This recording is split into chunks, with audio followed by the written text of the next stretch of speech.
mais um episódio do nosso podcast LSQ Podcast. Eu sou o Guilherme Queiroz, sou sócio da Lapor, Salomão e Queiroz Advogados. Hoje, nosso convidado vai trazer um assunto inédito para a gente, vai trazer empreendedorismo ligado ao ramo da hotelaria e ao ramo do turismo.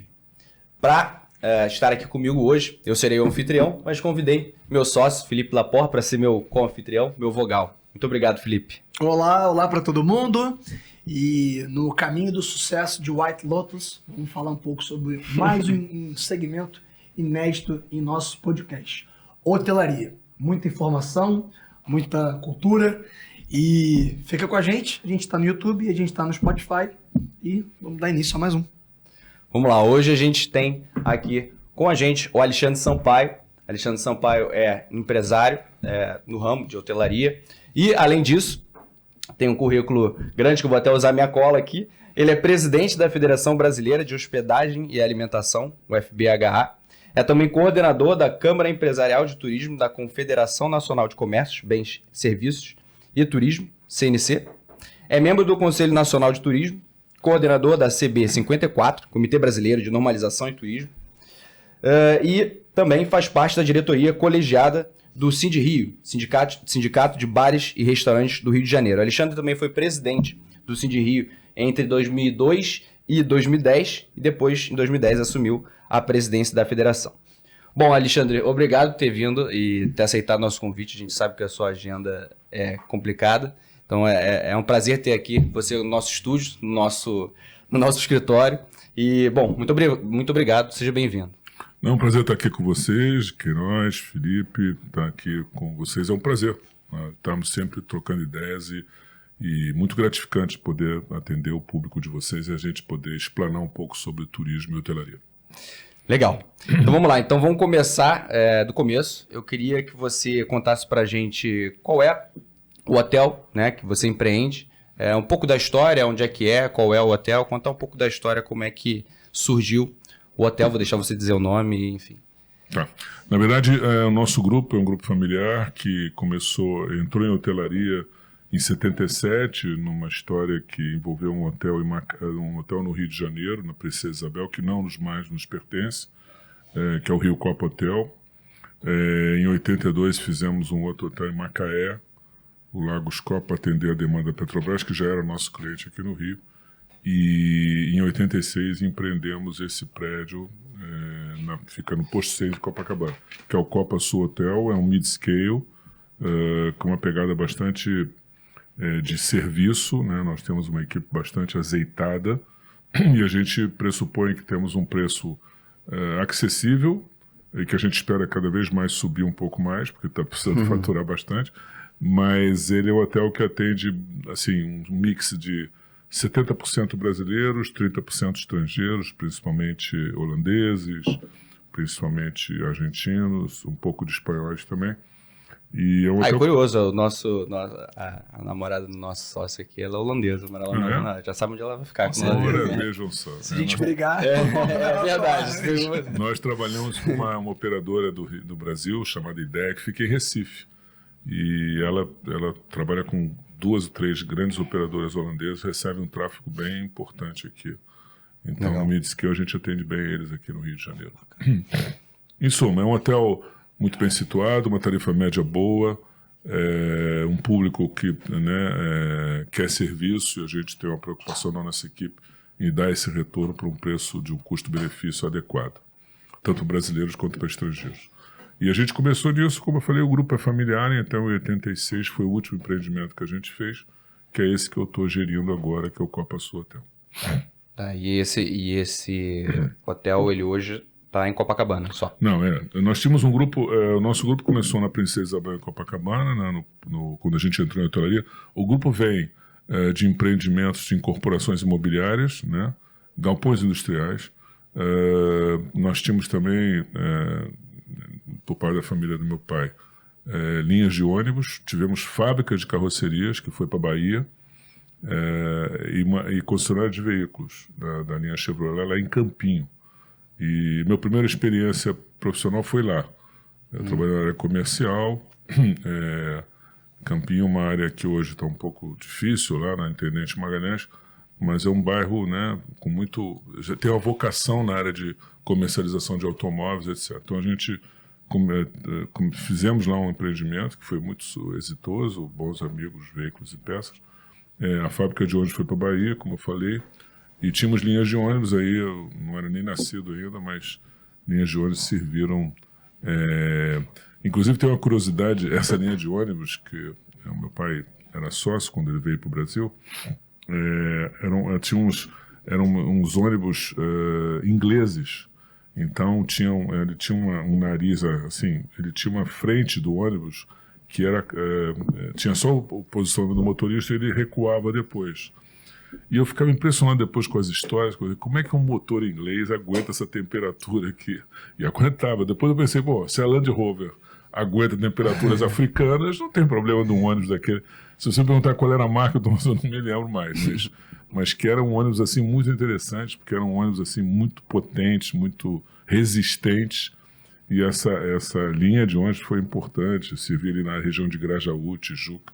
Não era aquele inglês que era aberto em cima, não, nesse era Não, eles eram assim, eles tinham uma frente, quase se fosse uma frente quebrada. Eles tinham a parte do motorista, que era isolado, depois começava a carroceria para trás. Entendi. E já protegia o motorista desde aquela época, o motorista ficava um pouco isolado ali, né?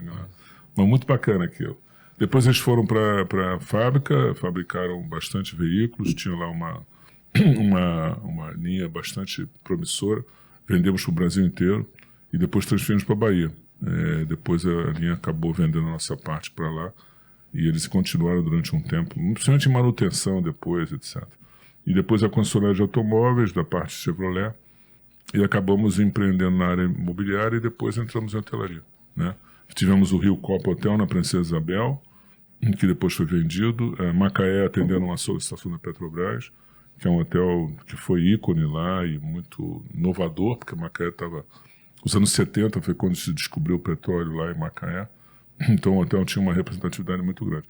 Eu acabei depois vendendo esse hotel para o Senac Rio de Janeiro, para fazer um centro de treinamento, está em curso, fica pronto esse ano, vocês desde já estão convidados para a inauguração. Oba! Ligado à FEComércio Rio, né, que administra o Senac e o Sesc. Eles não fizeram o hotel perdeu um pouco, quer dizer, a pegada de ser hotel. Mas é um hotel muito... Você para fazer um centro de treinamento, de aula, sala de aula, o hotel é a coisa mais assim, fácil para fazer. Você pega 3 quartos e transforma numa sala de aula. Isso lá no... Desculpa de novo, lá na escola onde eu estudei, lá no Suíço. Acho que era um hotel também lá. Né? Lembrando que eu acabei entrando no conselho de administração da Escola Suíça. Nossa, foi uma África aquilo.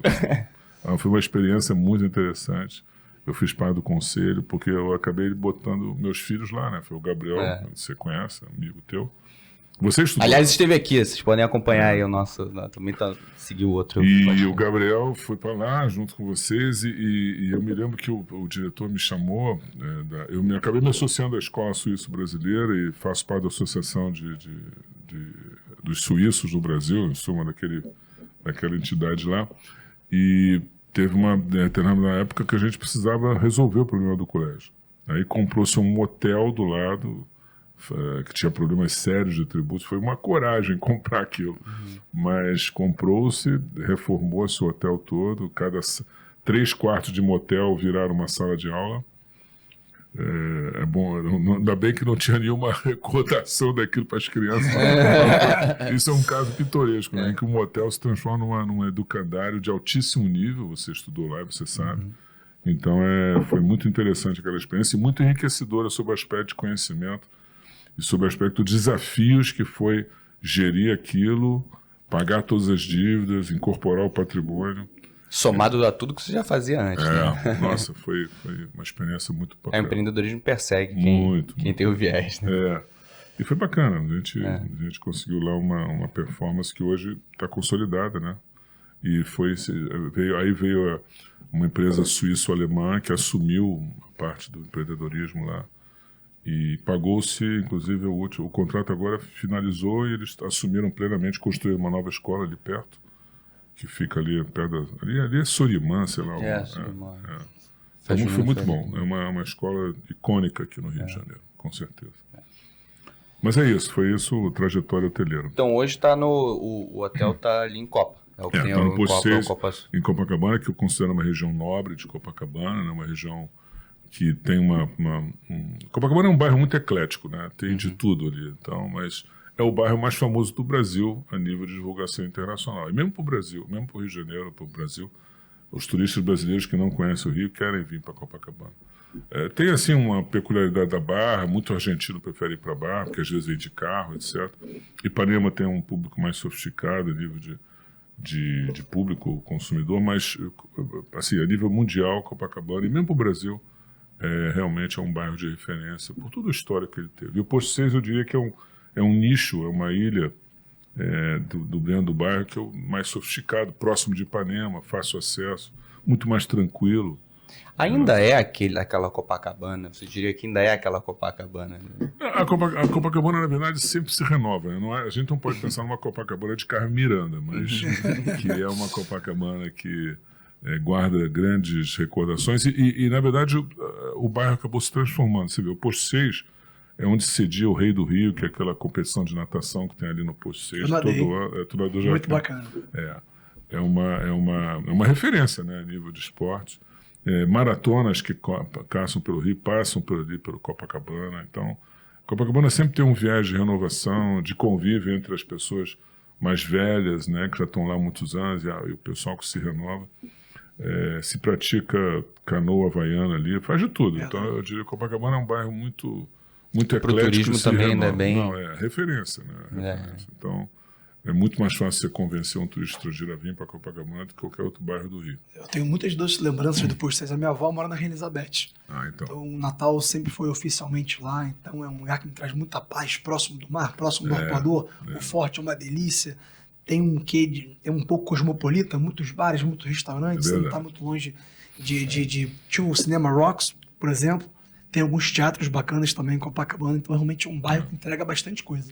O Rocks vai virar um centro de convenções agora, uma casa de shows, na verdade. Eu vi, a parceria. Está bastante adiantada a obra, eu acho que lá para segundo semestre, meados, vai virar uma casa de show que nós perdemos. Nós não temos uma casa de show turística no Rio. A plataforma que estava ali no Leblon foi vendido, virou um empreendimento imobiliário, e o Rocks está sendo resgatado para isso. Legal. Muito legal. A gente tem um cliente aqui estrangeiro que na reunião ele chegou, olha, eu queria saber um lugar ali em Copacabana onde eu posso tomar uma caipirinha e ouvir bossa nova. Aí eu me toquei e falei, caramba, eu nem sei se eu sei onde te indicar para ir. É o estereótipo, né? Mas eu também não sei, eu acho que não é assim que... Não sei se é fácil, não, mas você vê que ainda é Copacabana, ainda é aquele... O Beco das Garrafas ainda tem ali um ou dois empreendimentos que toca a bossa nova. Muito interessante. Manda para eles, pra mim tem peixinho na banda, né?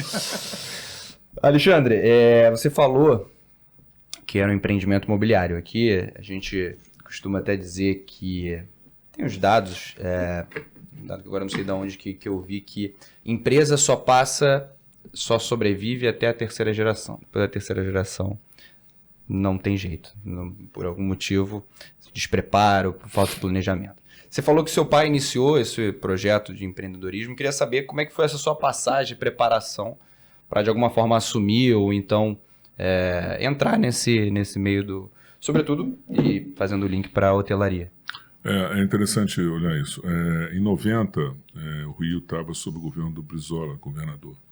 E foi uma época terrível, quer dizer, nunca deixou de ser.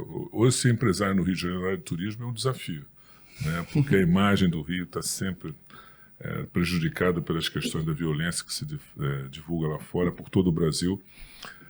Na verdade, a pessoa consciente da sua família, talvez até devesse evitar vir para o Rio de Janeiro, mas é que se desenvolveu uma áurea que não procede na questão real.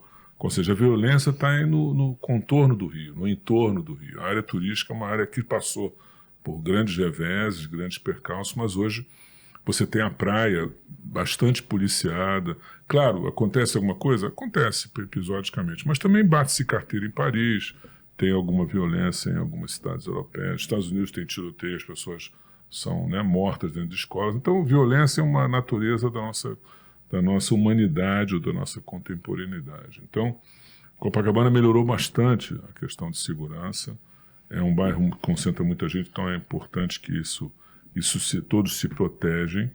E E eu, em 90, eu cuidava da área comercial do hotel e me preocupava muito a questão de como vender, como passar essa dificuldade de vender lá fora, principalmente, o próprio Rio. E aí eu me aproximei da Associação de Hotéis, né? Eu fui para lá, nós nos associamos, cuidei um pouco dessa área, e aí comecei a interagir um pouco mais, eles acabaram me chamando para ser diretora da área de administração, contábil, etc. Eu sou formado em contabilidade, então acabei ficando lá, cuidando dessa área de administração da associação. Isso me permitiu uma interação muito grande com todos os nossos pares, e interagir e conhecer muito da área de turismo, né, da área de hotelaria. Mas eu diria que o passo dado pelo meu pai foi ousado, né, no sentido de que um homem que sai de revenda de veículos, transportes urbanos, empreendimentos imobiliários, de galpões industriais, não era nem apartamentos, mas a gente se cercou de gente muito boa e eu acabei me aperfeiçoando mais nesse convívio que eu tive com os meus pares, né? Em 2000, eu perdi meu pai num acidente de automóvel, na estrada, indo para Macaé. Nós estávamos fazendo uma ampliação do hotel de Macaé, a gente se revezava. Ele teve um acidente fatal e eu assumi totalmente o hotel de Macaé. Isso permitiu, assim, aperfeiçoar, inclusive, meu expertise na área de construção, porque eu pouco participava da área de expansão do hotel no sentido da construção física. Tive que meter a cara e aprender na prática, porque eu tive que continuar a expansão que estava em expansão. Então isso permitiu e conciliar isso em viagem. Naquela época a estrada não era uma estrada muito assim, tranquila de fazer, né? Era mão e contramão, está duplicado, está fantástico.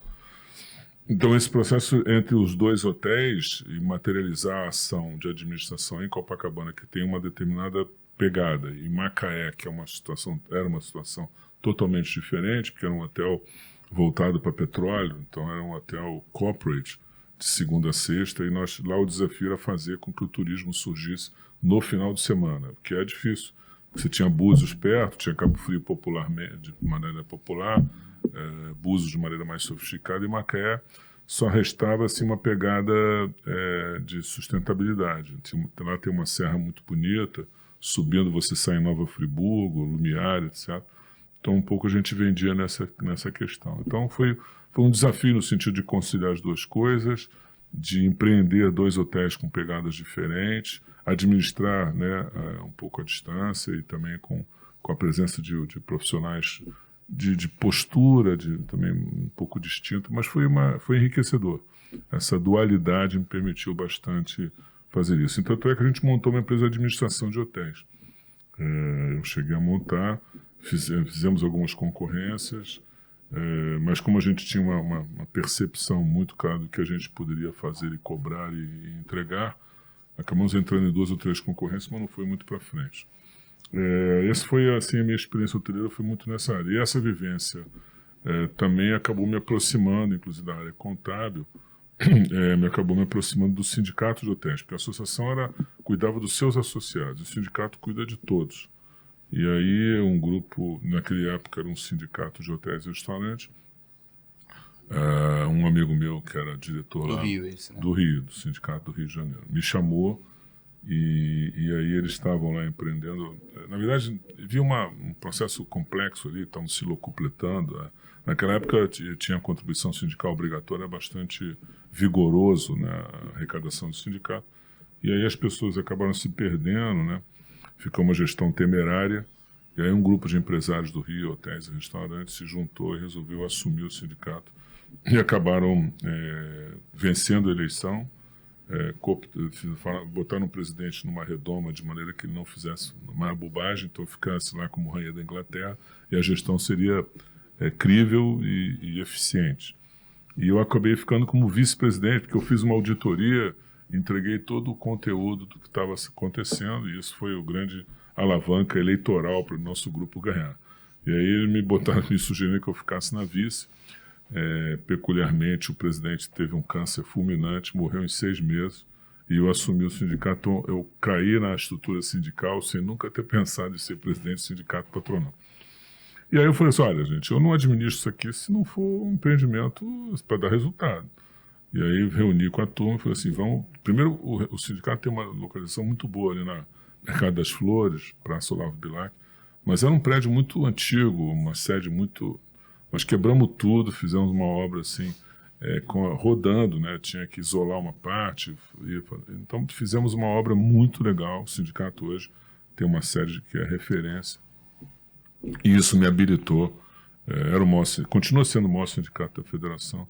Isso me habilitou depois da minha experiência local. Eu falei, bom, agora está na hora de eu ousar e assumir uma federação nacional, que é uma federação de estrutura sindical patronal ligada à CNC e que administra, ou melhor, interage e potencializa 68 sindicatos no Brasil inteiro, patronais. E aí é um espectro assim, dos mais diversos. Você tem empreendimentos sindicatos muito ágeis, profissionais no Sul, no Rio, em vários locais do Brasil, e tem outros que são muito mais fracos. Então é muito eclético, e foi realmente também uma outra experiência no sentido de tentar prover uma estrutura que desse atender a todos, se fosse possível. Um pouco a gente fez isso. E estou lá até hoje, assumi lá e o pessoal, meus pares acham que eu tenho condições de continuar. Já estou montando. A situação agora é conseguir um sucessor, ninguém quer. O que você foi, né? O que a gente estava falando e sempre tem que encontrar. E aí, entrando nessa parte institucional, eu queria que você pudesse contar um pouco para a gente sobre sobre a própria federação, quais são os objetivos, quais são... enfim, você já contou a sua posição, mas quais são os objetivos, o que tem de novo para implementar, o que você acha que mudou desde a sua entrada até o dia de hoje? É importante dizer que para o ser hoteleiro no Brasil é um desafio, né? Eu já mencionei isso. E temos que encontrar nichos de mercado, né? O nosso hotel é um hotel referência no sentido porque ele não pertence à cadeia, é um hotel privado.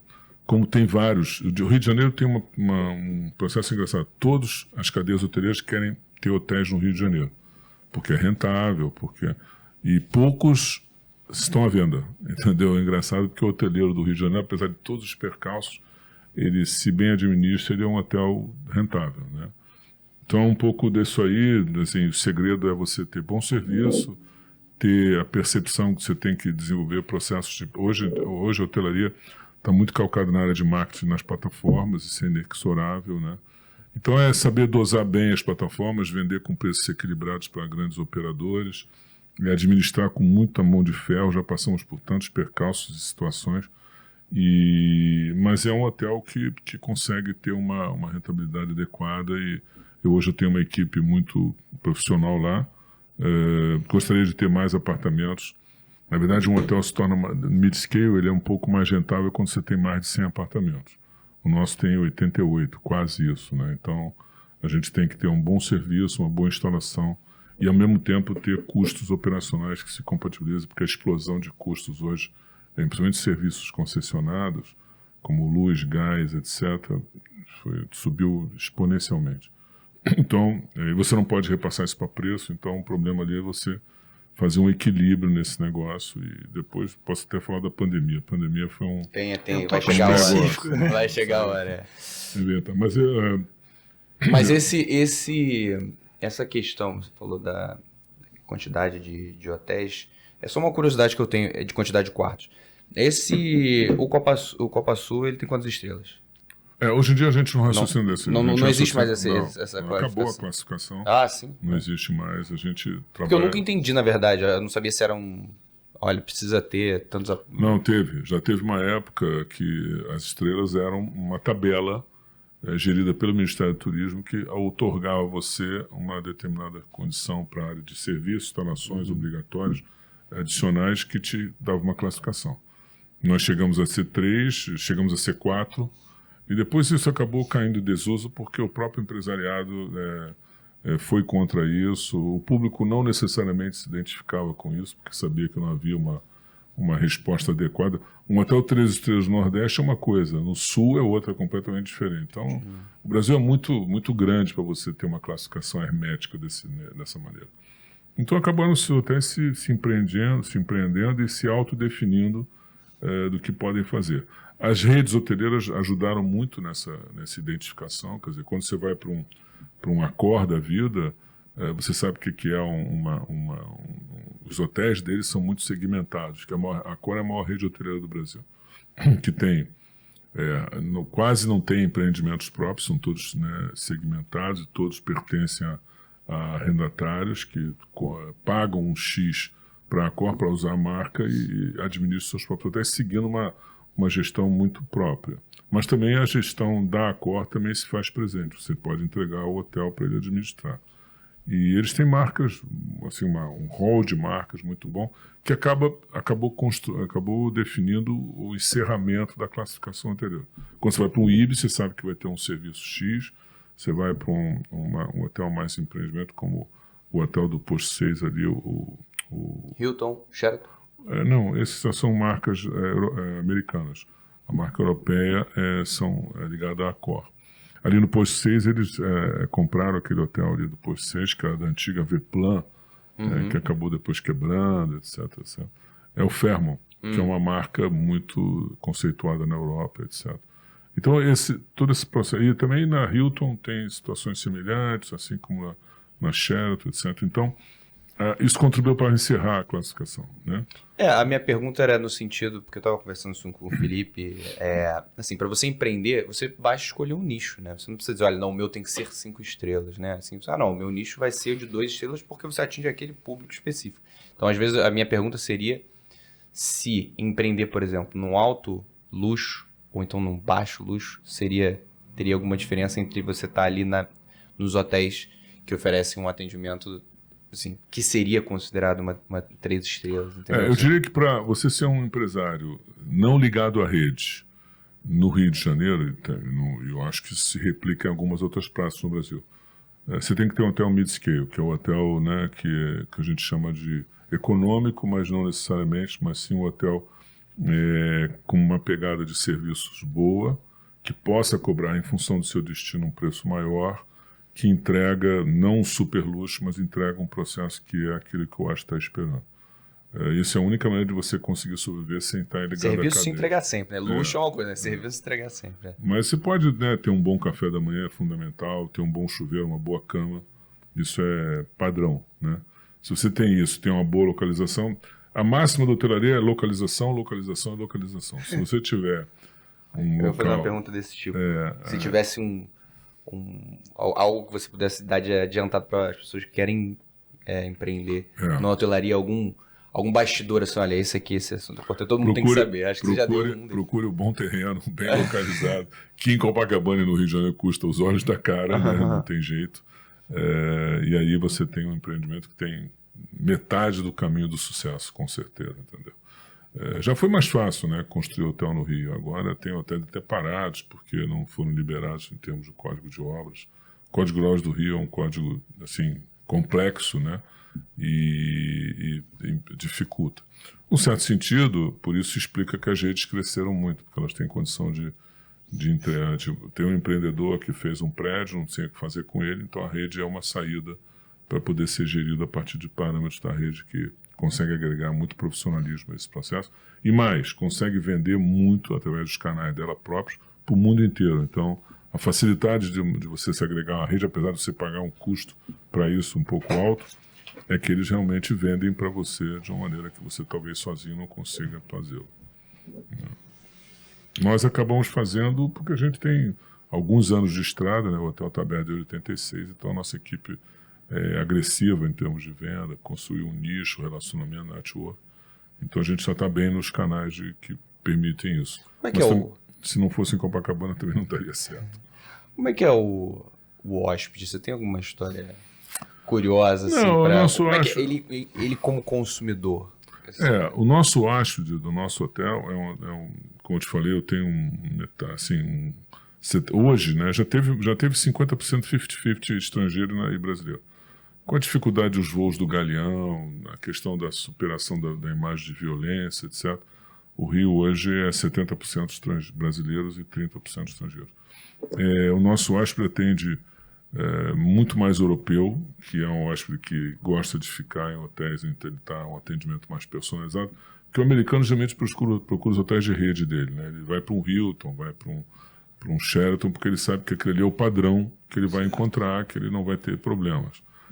Não quer dizer que a gente não possa receber americanos, já recebemos muito mais. Hoje, em função do problema do Brasil, que voltou a fazer uma situação ridícula, Quer dizer, o presidente anterior liberou a reciprocidade de visto. O Brasil tem uma política de vistos que está na legislação, que você só dá a liberação de vistos, mas pode ser transigido, tanto é que o Bolsonaro fez isso.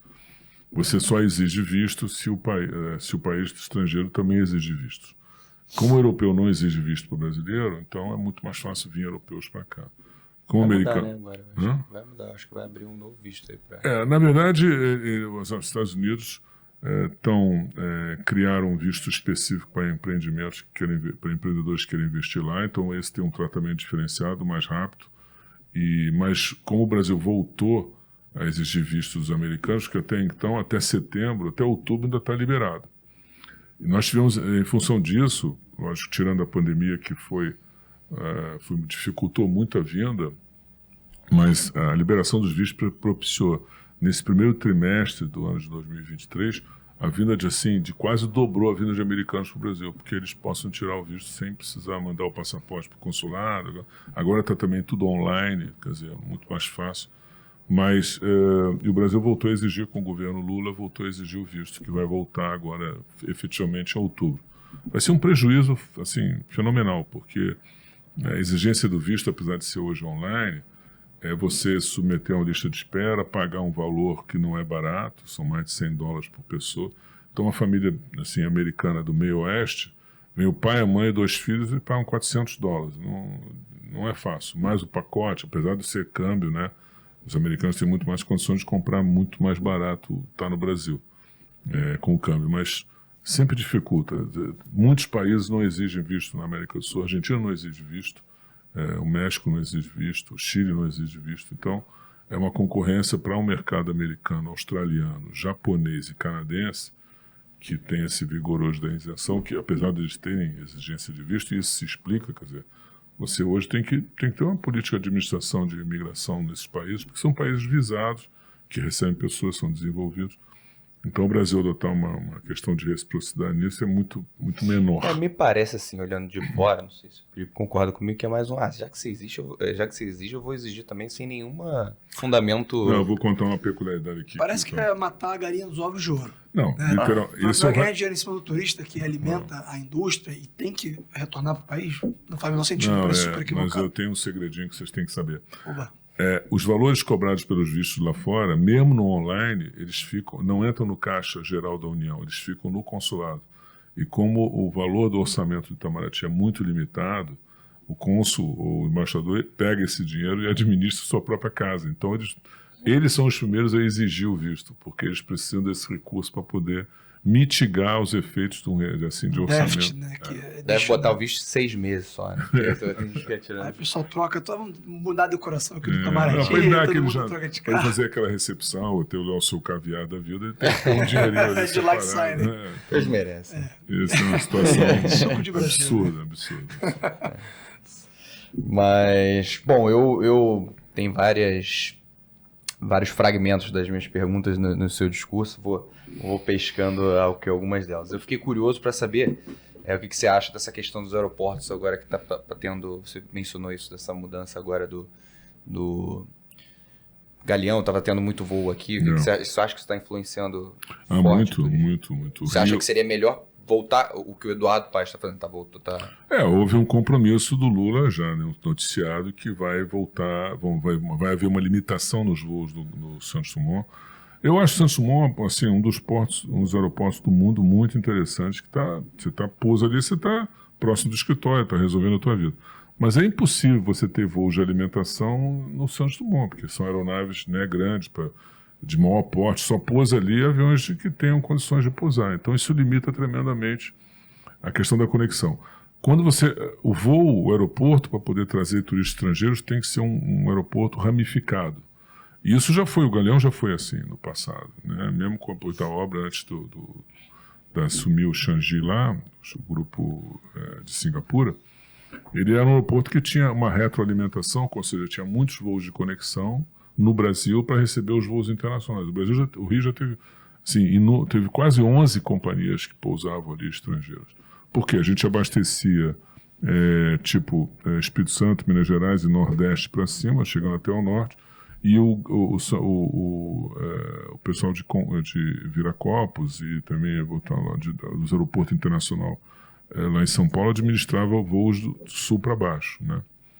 Quando você potencializa os voos todos no Santos Dumont, acabando com a conexão ali nacional, os voos se concentram todos lá em São Paulo, né? E tira esse viés do Rio de Janeiro. Então, o Rio perdeu muito, não só em companhias, como também o aeroporto ficou quase inviável de administrar. Então, foi uma medida muito acertada, corajosa do Eduardo Paes, de ter conseguido convencer o Lula disso. O ministro já deu declarações de que, então, isso se implementa experimentalmente a partir de outubro, mas efetivamente a partir de 1º de janeiro. E a gente tem muita esperança que vai voltar um fluxo grande de aeroportos para cá, de voos internacionais para cá, porque as conexões vão se dar a partir do Galeão. O Galeão é um hub alimentador. Ele não pode ficar só com voos, se ele não pode ter redistribuição. Então a gente está com muita esperança que isso vai ajudar muito o Rio. A questão da segurança na linha amarela, linha vermelha, tem que ser resolvida. Eu acho que dá a condição de fazer, talvez com uma violência, talvez um policiamento mais efetivo, talvez colocando um modal ali, que eu acho que pode vir, não um VLT, que eu acho que é muito lento, mas talvez uma linha, começando com uma linha de metrô de ônibus, né, com baia, que você consiga ter um acesso. Todo aeroporto tem que ter um processo de um fast track, vamos dizer assim, né, rápido. Eu acho que o Galeão consegue suprir isso, né, e isso explica o crescimento exponencial de Cumbica, porque não tinha condição de fazer isso aqui. Acho que agora que nós temos um equipamento bom, a Changi está revisando a entrega do aeroporto, e isso vai ajudar muito para a gente poder fazer o crescimento do turismo internacional e nacional a partir de um novo reaproveitamento do Galeão. Tenho certeza que vai ser muito, muito efetivo e muito promissor. Bom, eu tinha uma visão, foi bom esclarecedor, porque eu tinha aquele pensamento de consumidor, né? Que sabe, agora eu vou ter que ir. Mas eu sabia que tinha a gente sabe que é bom, mas a gente não sabe. Mas pensa assim, você vai pegar um voo pro exterior, se não está no Rio, você vai ter que ir para São Paulo, também é o mesmo saco. Você vai ter que pegar um avião para Cumbica, pegar um avião lá. Então é melhor pegar no Rio, entendeu? E nada saia do Rio, ia fazer conexão em São Paulo, com Goiás e tal. É muito chato, vamos dizer assim. Bom, tem uma outra pergunta também que eu queria ouvir de você, e aí também caminhando para essa parte mais, sua posição também federativa, eu queria saber, da federação, eu queria saber qual é a sua posição em relação críticas ou então comentários sobre esse novo arcabouço fiscal que está para ser aprovado com as emendas necessárias para o ramo da hotelaria. O que você acha que vai mudar, se vai ser bom, se vai ser ruim? Vamos me permita segmentar a pergunta. Eu acho que o arcabouço fiscal é uma iniciativa que interessa muito mais ao governo, a questão dos gastos, etc. Acho um pouco ousado, né, o que foi proposto pelo relator no Senado. O senador Aziz propôs lá uma ampliação, tirar algumas questões de educação e saúde do arcabouço. Acho que a gente teve uma premissa muito interessante com a administração anterior de uma segurança muito grande na questão do arcabouço de gastos, ou do teto de gastos. Eu temo, né, porque o governo do PT ele tem essa expansão de gastos, se bem que é uma outra realidade em termos de Congresso. Quer dizer, então ali eles não fariam aquilo que fizeram no passado e nem teriam um ambiente internacional de negócio que tem hoje, que tiveram no passado. O governo vai enfrentar uma situação, apesar de nós termos dominado a inflação, quer dizer, eu acho que a boa lição do Banco Central foi uma postura, apesar de eu lamentar que os juros estejam altos também, mas eu devo reconhecer que o Campos é um cara que tem foco e a inflação está controlada no Brasil. Só que é canetada, né? No Brasil, no mundo inteiro a inflação subiu, em países europeus desenvolvidos, né? Estados Unidos tem inflação que nunca teve, o que não tinha muitos anos, desde a época da guerra, e voltou expandiu tudo, porque houve um desarranjo estrutural em função da guerra da Rússia e da Ucrânia. Então, e o Brasil conseguiu, né? O Brasil conseguiu controlar bastante bem esse processo, fruto de uma estrutura que também teve, né, erros, etc., mas que veio muito controlada pelo Banco Central. O governo do PT não tem essa postura, vai ampliar isso, o próprio arcabouço votado, ele tem algumas coisas ali que nos preocupam, mas não adianta, essa é a política fiscal do governo, E nos preocupa muito mais outras coisas, como a reforma tributária que está em curso aí, que a gente vai ter que brigar muito, porque as contas que nós fizemos para comércio e serviços assim, é uma loucura do que vai acontecer. Devemos aqui fazer uma crítica, uma autocrítica também da própria confederação, do qual eu sou diretor. A CNI, a indústria brasileira, sempre se posicionou a favor da reforma tributária. Foi ela que instigou isso e subsidiou, não só em mídia, mas também bancando os consultores desse processo. O próprio API é originário da CNI, então hoje vendeu-se para a população, quer dizer, que ninguém duvida que a nossa parafernália tributária é uma loucura. O Brasil tinha que vencer isso, resolver isso e conseguir simplificar. Estamos nessa linha, né?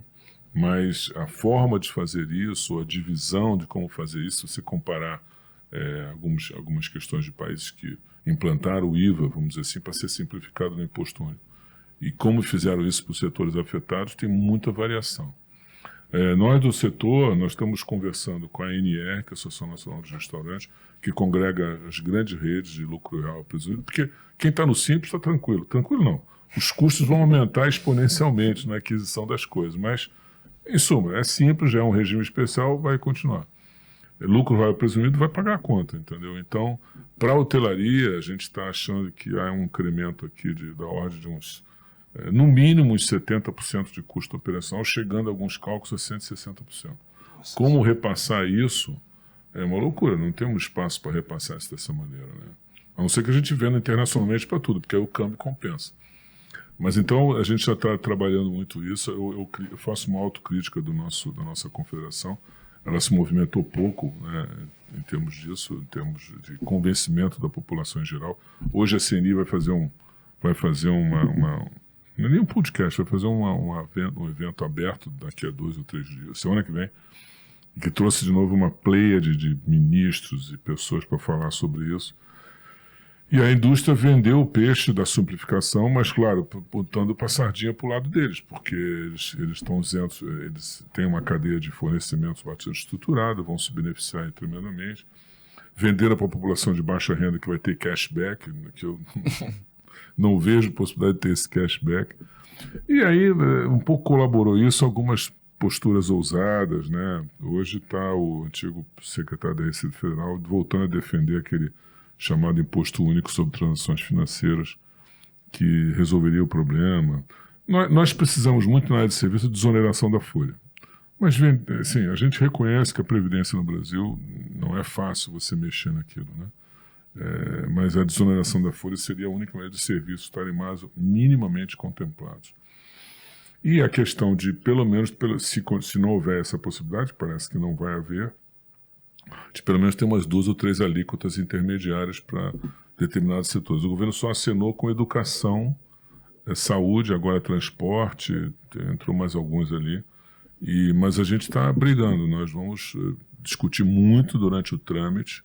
E você vê que o Aguinaldo, que é o relator na Câmara, até hoje não mostrou o texto, né? Então é um absurdo. A gente vai votar, vamos botar em votação um negócio que ninguém leu ainda. Escuro total. Não, isso é um absurdo, entendeu? Agora, essa é a estratégia deles mesmo, entendeu? Eles estão seguindo a cartilha da CNI, deixa isso para os 40 do segundo tempo. Eu não posso dizer isso aqui, mas eu ouso que tem muita coisa estranha, né? O Lira é tão ferrenhamente defensor da reforma, o relator dizendo que tá tudo certo, mas não mostra o texto. Quer dizer, é uma situação muito complicada. A gente acha que o rolo compressor na Câmara, apesar de 2/3 dos nossos deputados não entenderem nada de tributo, não entenderem nada, estão votando ali no escuro, sabe? Porque o líder mandou voltar, o cara vota, mas o discurso do cashback para a população de baixa renda está colando, né? E que vai simplificar, então o negócio é simplificação, mas não tenha dúvida, alguém tem que pagar a conta. Dá voto nessa do cashback, né? E quem vai pagar a conta é serviço e comércio, entendeu? Então, eu acho que a gente tem que reagir a isso. O nosso presidente está voltando, depois de uma longa viagem agora para a Europa e Ásia, ele está voltando para a gente coordenar um pouco isso. A discussão vai começar realmente semana que vem, né? Mas aquele prazo do Lira deu para votar acabou a reforma tributária é inviável. A não ser que ele faça um rolo compressor e a gente seja massacrado nisso. Mas, por exemplo, a gente já começou ontem, nós vamos unir todas as entidades que representa o comércio. Ontem já começou uma reunião da CABB, que é a Confederação Brasileira, Confederação das Associações Comerciais do Brasil, que foi lá na sede deles em Brasília. A gente levou muitos parlamentares, foi bem divulgada, teve centenas de empresários lá. Existe um texto alternativo, que é do senador Oriosto, lá da Bahia, que pega um pouco da manutenção do texto da 45, misturado com a 110, mas é da lavra, vamos dizer assim, do API, mas que a gente consegue flexibilizar com mais alíquotas. Nós vamos apostar que vão haver muitas emendas e que a gente quer travar a discussão com a avalanche de emenda, de destaque. É a única maneira que a gente tem para poder abrir uma discussão mais crível. Mas acho que na Câmara vai ser difícil. A nossa esperança é o Senado. O relator já está nomeado, é Efraim, é um cara voltado para a empresa da Paraíba. Aliás, o que tem de paraibano dominando a relação da reforma fiscal é um troço absurdo. O relator Aguinaldo é paraibano, o Efraim nomeado é paraibano. Então, tanto é que eu peguei um diretor meu que é paraibano e falei assim, tu vai comigo para tudo quanto é canto. E ele é muito bacana, e ele vai estar com a gente. A gente vai fazer um périplo em Brasília. Nós vamos ter que dar uma segurada nisso em emenda, no texto, em destaque, para obstacularizar um pouco essa votação sem sentido de uma situação tão séria como é, né? Isso vai quebrar a empresa, né? Se já perdemos tantas durante a pandemia, vamos quebrar outras tantas no comércio e no serviço. E turismo está me preocupando um pouco, porque, como já vem da pandemia, quem mais sofreu foi o pessoal de arte cênica, o pessoal de cultura como um todo, né? Sofreu muito. E turismo também, muita gente fechou. O comércio, o restaurante acabou tendo delivery, se reinventou no delivery. O hotel foi uma loucura. Nós, me permita colocar assim, quando veio a pandemia, me lembro bem, acho que era 13 de fevereiro, 13 de março, eu estava com 80% de ocupação, no dia seguinte não tinha ninguém, literalmente falando. E eu falei, bom, e agora? Graças a Deus tínhamos uma reserva, mas rapidamente a gente também lidou com aquilo, que a gente reinventou um processo de parcerias com mais 2 hotéis e fizemos um sistema de crowdfunding, que a gente divulgou, né, que a gente atendia médicos, fisioterapeutas, enfermeiros, para não precisarem ir para casa, quer dizer, devia circular o menos possível. Então, esses profissionais tinham um abrigo no hotel, com todas as medidas de sanidade assim, possíveis, né, e recomendadas. Então, e quem pagava não eram eles, quem pagava era um crowdfunding que a gente montou junto com empresas especializadas para isso, uma grande divulgação para a população fazer o aporte. Isso durou 3 meses, mas foi a salvação. Sacada de gênio. Foi a salvação, porque aí entrou um recurso para poder, se dava uma diária subsidiada, mas era uma diária que entrava dinheiro, né? Isso era importante. E a gente conseguia dar um serviço, né, com todo o cuidado. Como é que eram esses aportes? Eram doações? Eram doações. A gente divulgou através de uma o crowdfunding, na verdade, com as empresas especializadas, você divulga isso, qual é a tua potencial. Existe para várias coisas. Vão salvar a cutia de não sei da quanta, salvar o passarinho. Então, monta-se vários crowdfunding. E na pandemia foi hospede, os médicos e os enfermeiros estão ajudando a combater a Covid. Então, teve uma pegada ótima, né? O recurso entrou bem. Nós conseguimos funcionar durante 3 meses para poder tirar aquele pressão. E depois a gente já começou a ver uma liberação, a gente já montou estrutura, as pessoas começaram a sair, grande parte já tinha. Limite de ocupação, né? A gente demitiu muita gente também. Pegou muito recurso também, a gente, né, pegou toda a linha de financiamento possível que era ofertada, linha de financiamento de folha, banco. Estamos pagando agora, né? Mas a gente conseguiu ter uma respirada, gastamos muito recurso próprio. Mas tinha que encontrar a situação de trazer recurso. E o crowdfunding ajudou a gente bastante naquela época.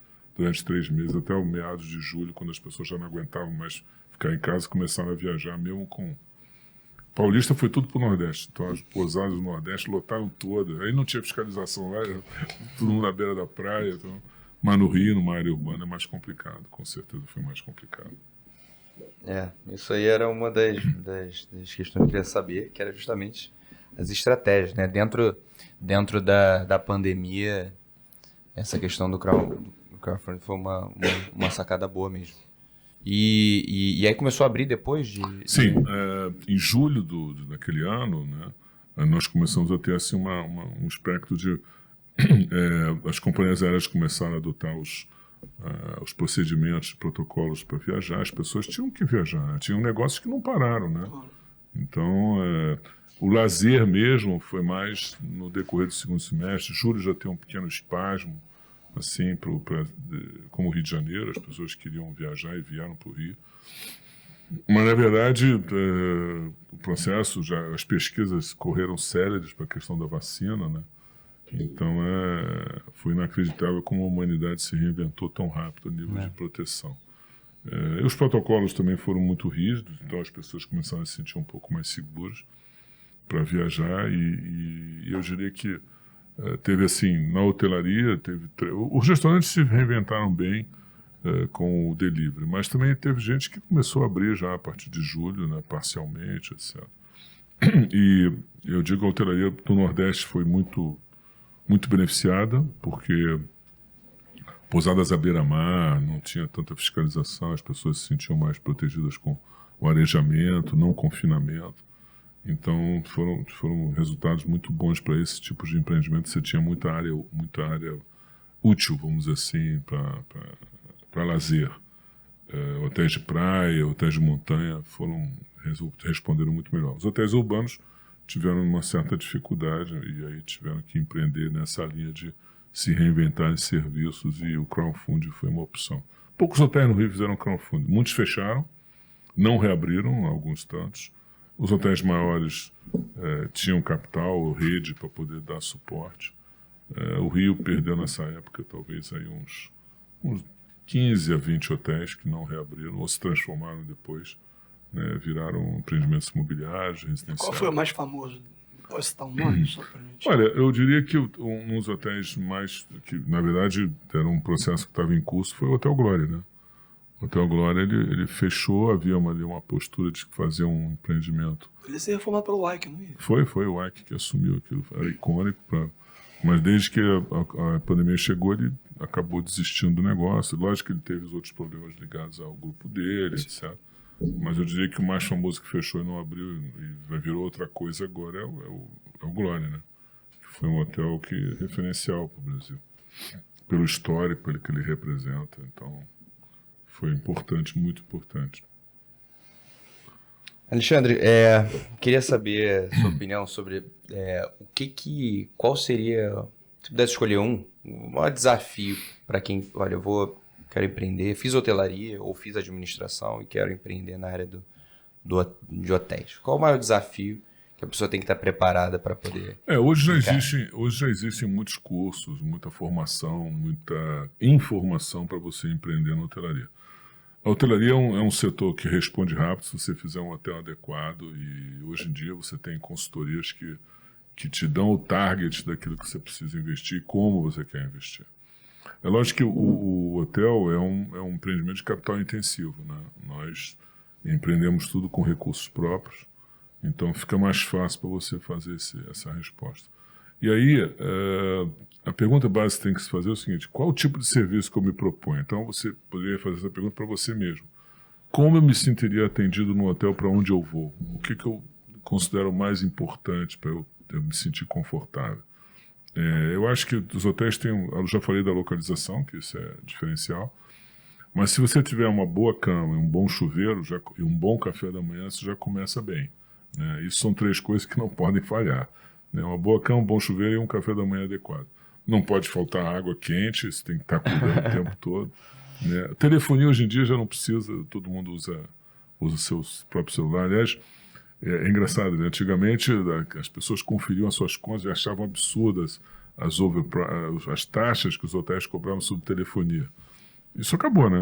Literalmente, hoje ninguém atenta para isso, porque todo mundo os hotéis começaram cobrando Wi-Fi, me lembro, né? Quando começou o Wi-Fi, os hotéis cobravam e tinham taxas assim absurdas. Hoje em dia todo mundo dá de graça e hoje, quem ousar cobrar é uma sandice completa, entendeu? Então isso faz parte do pacote de benefícios. Eu acho que treinamento de mão de obra é importante. Nós somos um hotel reconhecido pela pelo atendimento que nós damos, né? Nós sempre tivemos o nosso profissional muito próximo. Temos uma gerente que está comigo há 20 anos, então ela realmente toca o hotel como se fosse dela, e às vezes é mais dela do que meu, porque ela é muito ciosa. Eu estou fazendo, inclusive, uma reforma do bar, toda a área do bar, estou quebrando tudo para entregar agora na segunda quinzena de julho. E eu acho que ter um profissional próximo de você é importante. Hoje a hotelaria está sofrendo muito com a rotatividade de mão de obra, e mesmo restaurantes. Por quê? Com o crescimento da economia, estamos voltando a crescer, o empreendedor vai... Tem três peculiaridades que tem que ser ressaltadas. Mão de obra para a construção civil paga muito melhor que hotel, então a pessoa vai lá, mesmo que seja um período episódico, né, curto, você enfrenta desafios de preços, melhor, de salários, muito mais, eu não diria aviltantes, mas é a relação da conta deles, né? Então é complicado isso, ter concorrência. E eu vejo isso no Brasil inteiro, em algumas cidades do interior, eles sofrem até muito mais do que a gente. Porque não tem tantos os problemas de transporte. A gente está no Rio, a gente tem uma dificuldade de transporte se o profissional mora muito longe, mas como tem comunidades, né, a gente acaba tendo muito profissional de comunidade que fica perto, responde bem e está razoavelmente bem assalariado. Mas eu diria que você tem que implantar o hotel e estar sempre renovando. Um hotel, numa conta de chegada, você tem que ter um funding para renovação, não tem como, você tem que investir sempre para estar potencialmente trocando material, trocando investimentos. Hoje em dia você tem, no Rio de Janeiro, mas em todo o Brasil, com as concessões de serviços públicos, no Rio de Janeiro, infelizmente, a gente teve um processo muito complexo. A Light está falimentar pelo roubo de energia, de serviço, então os preços dela exponencializaram e energia é intensiva no hotel, então às vezes isso aí fica muito complicado. Nós praticamente não, está fechado, nós investimos numa área de compra de energia gerada remotamente. Então, dentro de uma área da Light, você procura uma empresa, ela adquire uma área, gera fotovoltaica remoto e você é cobrado por ela. E ela, se ela, inclusive, gera muito mais energia do que você consome, ela reinjeta na rede, né? E você consegue até ter um ganho adicional. Então, a gente já conseguiu diminuir o nosso custo de energia elétrica em todos uns 12% a 15%, o que já é fantástico, né? Gás não é tão caro assim, mas energia elétrica é muito caro, né? É legal falar essa questão eu lembrei agora não pode faltar água quente, né? São coisas basilares, assim. Lá no meu condomínio teve algum problema, olha, quebrou o ar-condicionado da recepção, ou então o elevador estava faltando uma peça, aí o síndico falou, olha, a gente está aqui orçando para ver qual é o melhor, assim, prazo uma semana. Eu falei, mas se fosse um hotel, cara? Não tem como. Se fosse um hotel, que você para ontem. Nós renovamos todo o nosso sistema de aquecimento de água, trocamos tudo para equipamento de última geração. Tem que ser um negócio. Não pode. E já tivemos alguns episódios, mas foram rapidamente solucionados. E hoje, eu até poria placas fotovoltaicas no hotel, mas a minha área de cobertura é exígua. Então não vale a pena. É melhor comprar remoto, você partilha num processo consorciado com outros empreendimentos, você recebe, né, desses 12% a 15% mais barato e utiliza toda a rede, tudo é um processo como você está normal, só que você paga para a empresa administradora do processo, né? E os impostos são da Light, claro, porque elas não abrem mão do tudo deles lá, que são as taxas que incidem sobre isso. Mas a solução é enveredar por geração fotovoltaica. É muito melhor, é rápido, a insolação no Brasil é boa, então você não tem problema quanto a isso. E a questão de água não tem jeito, né? A Águas do Rio subiu exponencialmente o preço. Nós estamos trocando todos os hidrômetros, dizendo que eles são mais críveis, mas eu voltei a instalar no meu hotel. Aumentar a taxa de manutenção dele. Eu instalei no meu hotel um selador, porque antigamente a SEDAI não deixava botar. Havia uma discussão jurídica para você colocar exaustor de água, tirador de ar do sistema de encanamento. E eu cheguei a ter, depois a SEDAI me ameaçou, aí eu resolvi tirar. Mas hoje você tem que voltar a botar, porque o que você paga de água, se tiver ar ali, é muito caro. Então a gente bota um sistema que tira o ar do encanamento e a gente vai lidando com tudo isso. Os serviços públicos privatizados subiram bastante. Então temos que ver como é que vai ser. Tomara que na reforma tributária eles paguem bastante para não cobrar da gente. Sei lá. Bom, eu queria... A gente já está caminhando já finalmente, mas eu queria fazer algumas outras perguntas. Queria saber como é que é essa... E aí, voltando de novo para o seu cargo de presidente da federação e dos outros, e a participação em outros institutos, como é que é esse seu viés institucional conjugado à área do empreendedor? Quais são os seus lados positivos? Você acha que sua agenda fica cheia? Você acha que aprimora, aguça seu lado, seu viés empreendedor? O que você... como é que o desafio de gerir ou de tocar uma entidade como a Federação Nacional de Hotéis, cujo nickname é FBHA, são enormes. Logicamente que antes da reforma trabalhista, os sindicatos patronais e laborais podiam cobrar obrigatoriamente a contribuição sindical, que ela se tornava obrigatória.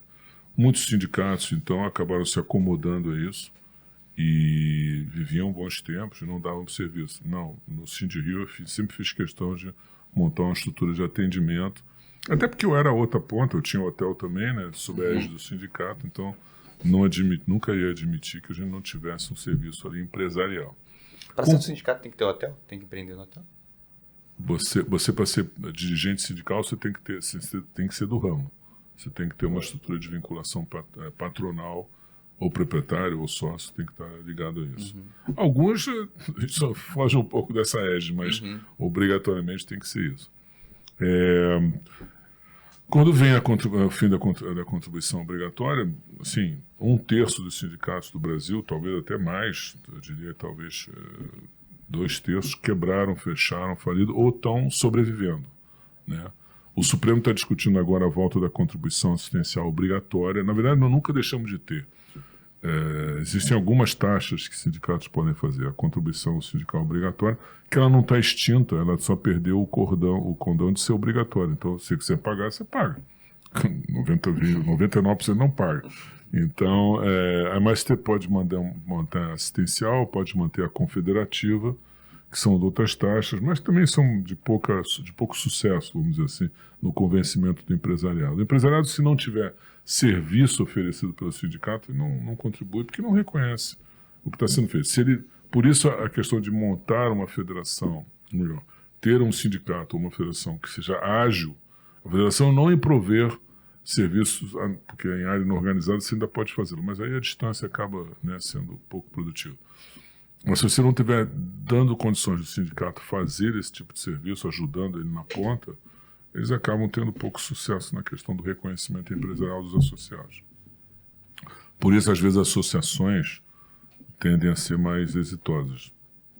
Quase assim, não diria que nem todas. Eu vejo hoje os CDLs com muito sucesso, os clubes de diretores logísticos em algumas regiões do Brasil. As associações comerciais em outros municípios do Brasil, eu falo, também tem um certo viés reconhecido. Por quê? Porque eles provêm um atendimento plural, eles não ficam só restritos a determinados nichos de atuação, como hotéis, bares, restaurantes. Uma associação comercial faz de tudo, atende todo mundo.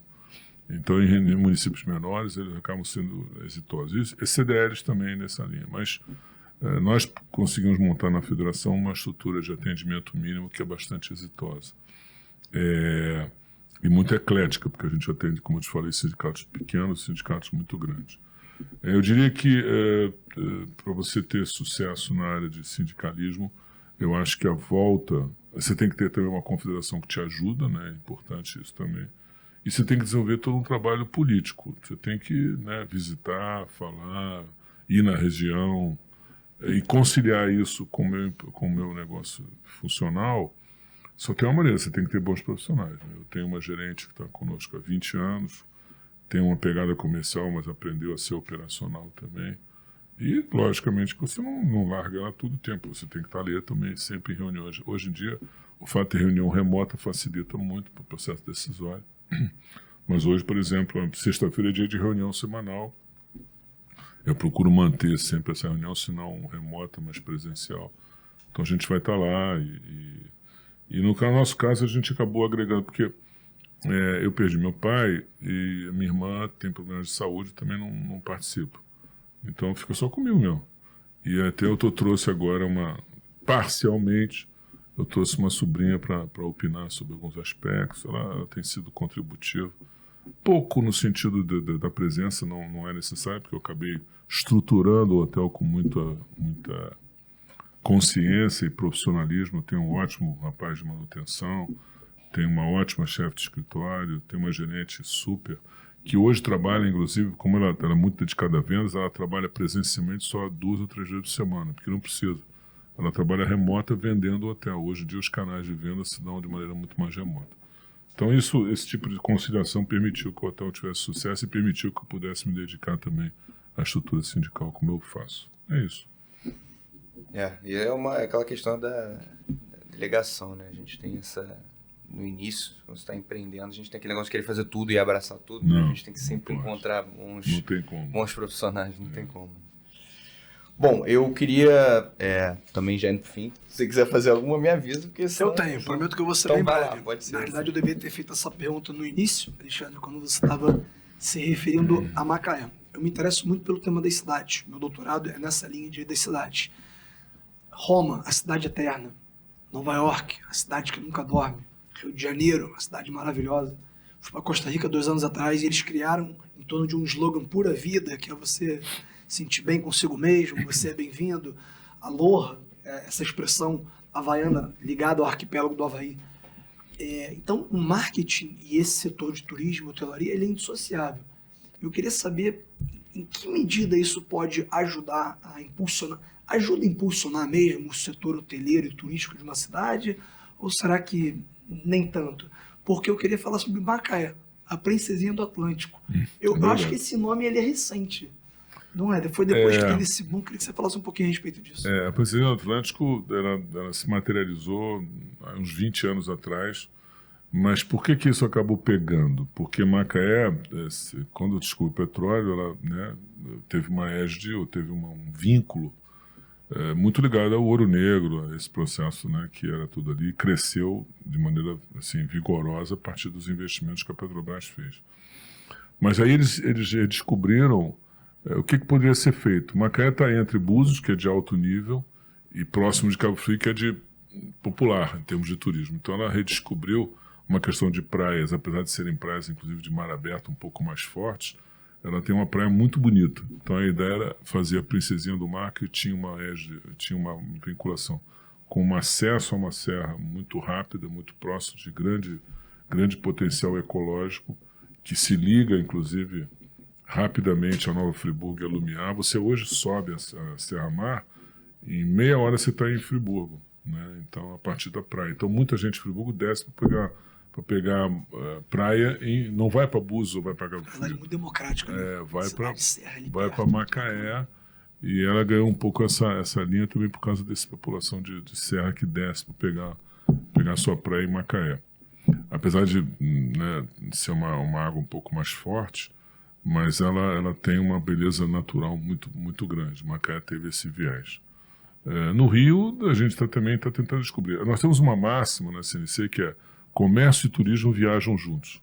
Porque quando a gente desenvolve turismo, a gente potencializa comércio, e é importante que já teve épocas no Rio em que o comércio fechava na hora do almoço. Isso é uma coisa inacreditável. Isso, nos idos lá de 60, 70, é impossível. Você tinha que ter tudo aberto, funcionando o tempo todo, para atender o turismo. Então, por isso, a nossa máxima de turismo e comércio viajam juntos.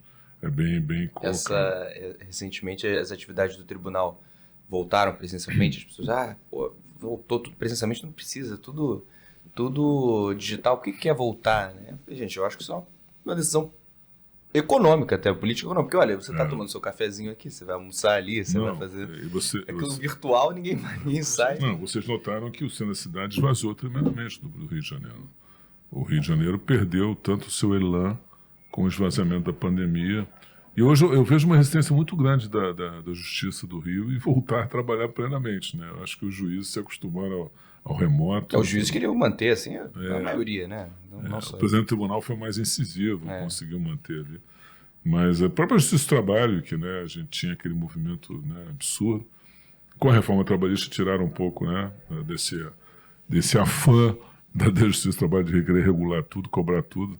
Eu acho que a gente conseguiu ali um meio termo razoável, mas eu diria que sim, que a gente tem que voltar com todas as atividades. O Porto parece que está começando a se materializar, né? Várias empresas indo para lá, empreendimentos de porte nível. Eu acho que o Porto... Eu sempre falo o seguinte, o pessoal que desacreditava do Porto do Rio falou, olha, Porto Madeiro demorou 30 anos para se firmar. Belíssimo, né? Porto Madeiro é fantástico, mas demorou 30 anos. Então a gente está bem na foto, estamos com 15, talvez 10, e estamos indo aos poucos agora. Eu acho que saindo dos empreendimentos, aquele esquema do CEPLAC, daqueles certificados, foi meio confuso no início, né? Mas eu acho que agora vai deslanchar. Eu acho que se o Rio conseguir empreender imobiliário ali, residencial, com processos de empresas, tudo ali no Porto, você vai ter um renascimento do centro do Rio, porque as pessoas vão poder trabalhar e morar perto.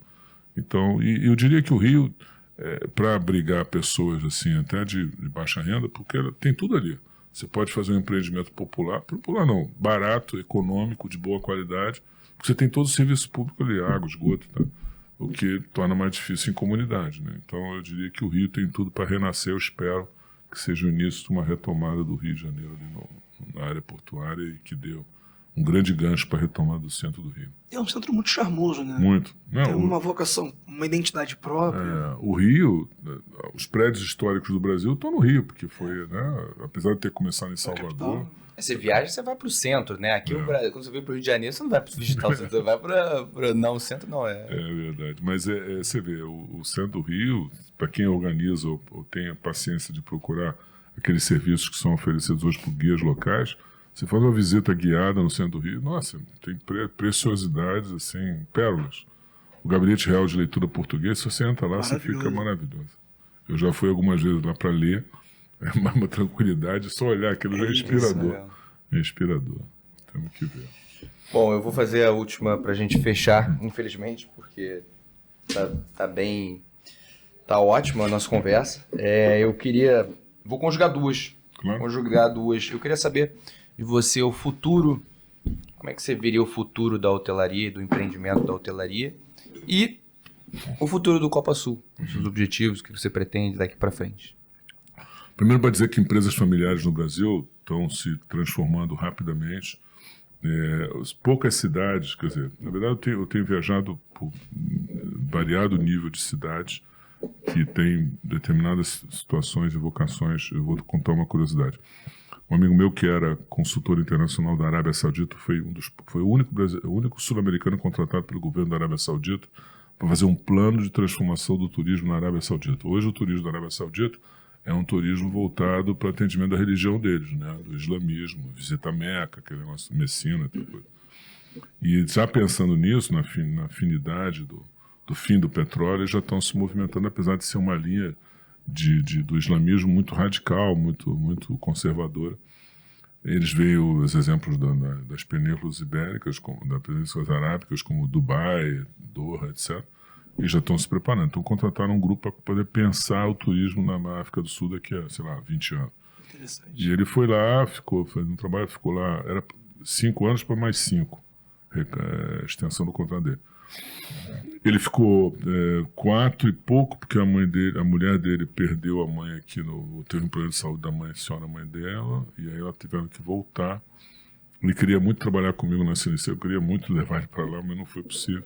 Ele é da Universidade do Paraná, se formou, especializou em turismo e atendeu alguns clientes nessa área. Foi secretário de turismo de Teresópolis. Mas, em suma, ganhou um upgrade quando foi para a Arábia Saudita, né, dentro de um processo seletivo. E ele voltou agora, teve que se reinventar, e ele montou consórcios de empresas. Ele faz consultoria para consórcios de empresas, não, consórcios de prefeituras, em que redescobre uma afinidade turística em determinada região. Então nós fomos agora para Jaraguá do Sul, Santa Catarina, que a gente brincou muito que lá é a maior concentração de milionários e alguns bilionários em Jaraguá do Sul, que é uma cidade totalmente industrial. Nós vamos lá para despertar nos caras, porque o que eles têm é que muita gente não tem, capital intensivo e valor para gastar. E aí a gente foi provocar um grupo de empresários seletos deles lá, então fui eu, para fazer um overview sobre turismo mundial e do Brasil. Levaram 2 especializados em arrendamentos ou práticas de turismo de entidades, não, de parques nacionais. Foi um cara que é revendedor no Brasil de teleféricos, uma das 5 fabricantes mundiais de excelência de teleféricos. Foi um cara que desenvolve projetos imobiliários integrados, assim, vocações. A Disney era um pântano, né? Foi feita de um pântano. Então, ver-se incutir no cara que é possível fazer um projeto desse. E foi o Sávio Neves, foi um hotel também, claro. E foi o Sávio Neves que hoje ainda é o arrendatário do trem do Corcovado. Trouxe, junto com os sócios deles, fez o Aquário do Rio, fez a roda gigante ali do lado. E agora montou um parque de dinossauros em Miguel Pereira. Então, um cara que tem empreendedorismo na veia, né? Aliás, se vocês quiserem, eu peço para ele vir aqui. Claro. O Sábio é um cara, nossa, fantástico. Aí fomos para lá e ele moveu esse grupo de consórcio e eu acabei conhecendo Jaraguá do Sul, que eu não conhecia, e vejo muito potencial lá, né? E alguns empreendimentos interessantes. Então, a questão é promover, descortinar sistemática onde não existe. O turismo é transformador nesse aspecto. Você pode fazer Parque Beto Carreira ali do lado de Jaraguá. O negócio é você incutir todo o potencial, quer dizer, tem aeroportos regionais, tem condição de crescer, tem capital intensivo, é despertar que a indústria brasileira é uma indústria ainda um pouco reticente, comparativamente a nível mundial. Não sou um expert para falar isso, mas a princípio eu vejo o Brasil com pouca competitividade, né, nesse aspecto. Por quê? Falta tecnologia intensiva de mão de obra ainda, não é o caso. Então, turismo é a indústria do futuro. Nesse aspecto, você tem que ter um desdobramento. Por exemplo, eu vejo o meu hotel, por exemplo, com algumas potencialidades de continuar nesse nicho, mas se eu não crescer, acaba sendo a competitividade vem. Então, nós estamos voltados agora para a descoberta de nichos, né? E eu acho que o atendimento da pessoa mais senil é uma oportunidade, né? Nós estamos assim, bastante dedicados a um estudo de fazer empreendimentos que hoje estão muito mais locados no Rio de Janeiro em áreas periféricas, como Zona Oeste, etc., e fazer uma casa de atendimento mais moderna, um processo de atendimento à terceira idade com modernidade, com serviço, com qualidade, podendo cobrar, claro, um pouco melhor por isso e de maneira muito tranquila, porque quando você tem um sistema de atendimento a essas chamadas antigamente de casas de repouso, etc., mas quando você tem uma pegada dessa dentro de Copacabana, numa área nobre, permitindo que as famílias possam visitar ali os seus entes queridos e todo um perfil de atendimento para eles, assim, de altíssima geração, dando lazer, dando atendimento médico, permitindo um processo de distração mais acompanhada e com instalações de primeira qualidade, você tem um público muito mais fiel, que você pode cobrar muito melhor, e você evita a chamada sazonalidade da hotelaria, né? Nós, inexoravelmente, temos sazonalidade, né? A alta temporada de janeiro que você fatura muito bem, julho também um pouco, o segundo semestre já é uma região, já é uma época consolidada como média ocupação, porque tem muito evento no Rio, etc. Mas um problema de uma sistemática para atender pessoas da área já de idade avançada e com um perfil mais profissional, ele te garante uma renda perene, as pessoas se hospedam ali, as familiares pagam, e você não precisa mudar muito a estrutura do hotel. É um hotel voltado para um público específico, entendeu? Então, e tem demanda, e você fica com reserva, porque as pessoas bloqueiam ali o quarto do seu ente querido e a pessoa não quer sair de lá. Por quê? Existe até um congraçamento entre as pessoas que estão ali abrigadas, e elas se ficam muito mais, né, atendidas, muito mais estáveis emocionalmente, porque realmente é a época do nosso envelhecimento. Se você não tiver um processo ali de cuidado, as pessoas, né, ou vão de saúde, vão cedo, né, acabam perdendo a qualidade de vida, de saúde, ou então vão no caminho para doenças mentais, porque não tem ali uma qualidade de vida que permite congressamento. Eu acho que a vertente para atendimento da terceira idade com o processo hoteleiro é um futuro no Rio de Janeiro, é um nicho muito interessante que eu já estou vendo desde já, com a possibilidade de alterar. E vanguardista, sobretudo, pela localização, que foi um tópico que você inicialmente reforçou bastante, né? Muito Ali bacana. é uma região, né, propícia para isso, de alto poder aquisitivo. As famílias... durante a pandemia isso se acelerou muito, né? As famílias queriam ter o seu ente querido, mas queriam protegê-lo. Então a procura por esse tipo de empreendimento foi assim fantástica. E pouca gente se especializou nisso.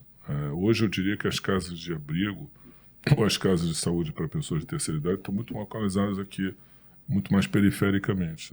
Em Copacabana, quando eu comecei a ver isso, e eu só não mudei ainda porque exige algumas obras, já orçando, mas é porque quando você fatura na alta temporada, você fatura tão bem que você fica um pouco preocupado de perder aquilo. Mas a conta é média, não tem jeito. Né? Você faz uma conta média, você pode abrir mão. E outra coisa, você diminui custos tremendamente, porque você tem uma equipe mais enxuta, mais exígua, e você consegue dar um bom atendimento do mesmo jeito. É tranquilo. Na verdade, eu estou muito propenso e muito inclinado a enveredar por isso aí. Seria o Copa Sul, a primeira clínica nessa área de atendimento aqui no Posto 6. Muito maneiro. Bom, a gente vai ter que caminhar para o fim, infelizmente. Né? Tinha muita coisa aqui para a gente sugar de informação. Mas agradeço a todos que estão nos ouvindo, que estão nos assistindo. Agradeço, Alexandre. Se você quiser dar um recado final, fica à vontade. A gente agradece enormemente que tenha compartilhado as experiências. Um pouco, né? Um pedaço, um fragmento dessa sua experiência que a gente pôde tirar aqui nessa nossa conversa. Muito obrigado por ter vindo. Foi um prazer. Eu diria que, claro que a sustentabilidade hoje de empreendimentos turísticos é importante, né? Nós temos que estar atentando para isso. Um hotel tem que ser, né, sustentável, tem que colaborar e tem que incutir isso nos seus clientes, porque é a prática mundial. Então, o hotel tem que se preocupar com a parte de não só de tratamento, de todos aqueles seus processos de utilização, tem que ser competitivo nessa área, tem que ser econômico, para colaborar para uma nova realidade mundial que a gente está caminhando, que é a questão da sustentabilidade do clima, etc., que a gente vai ter. Talvez não tenhamos a perspectiva histórica, né, para a gente ter isso de maneira tão vigorosa, mas hotelaria e turismo tem um impacto importante, então é importante você também ter um empreendimento que você olhe por esse lado. Né? Vamos viver aí uma época de grandes transformações no Brasil, com a questão tributária, e não acreditem no cashback. Eu acho que o governo não vai conseguir entregar o cashback. Então, vamos trabalhar para a gente ser competitivo e manter empregos. Legal. Então, gente, obrigado por terem ouvido, por terem nos acompanhado até aqui. Obrigado, Laporta, também, se quiser fazer uma consideração final. E, bom, a gente se vê no próximo episódio. E um abraço grande. Tchau, tchau.